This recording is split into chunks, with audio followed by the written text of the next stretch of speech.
Labis ang paghihinagpis ng mga kaanak ni JR Apelado ng Barangay San Francisco, San Fernando City, La Union.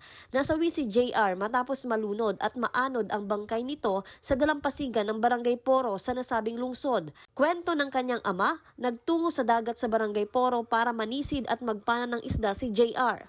Duwa da lang kasinsin nga napan. Kung anak ano di kasinsin na, insan, huwag na tayong tumuloy. Malakas kasi yung agos at saka yung alon.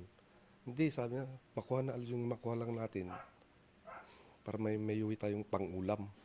March 10 nang magtungo sa dagat ang biktima pero hindi na siya nakabalik sa kanilang pamilya. Madaling araw ng March 11 nang matagpuan ang bangkay niya sa dalampasigan. Karaniwan daw na nasa 15 meters ang lalim ng kanilang sinisisid. May nakita rin umanong sugat ang biktima. Nakaganyan siya po. Nakaganon na lang. Pero may tama yung dalawang mata niya.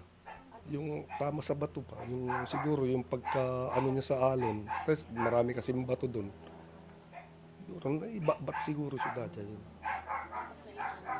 Niyanod niya nagpaigit. Talagang masakit sa akin. Dahil isang anak ko na lalaki, kinuha pa ng lord sa akin. Yan ang katulungan ko talaga, yung anak ko na yan. Sakit na talaga sa akin. Isang anak ko na lalaki, may sakit pa yung apo ko.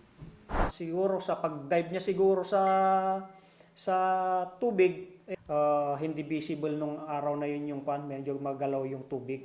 Kaya hindi niya nakita siguro yung bato nung pag-dive niya, kaya tumama yung mata, sa bandang mata. Then nawalan na siya ng malay, then doon nalunod na din siya. Naanod na siya ng kinabukasan. Joan Punsoy, Balitang Solid North.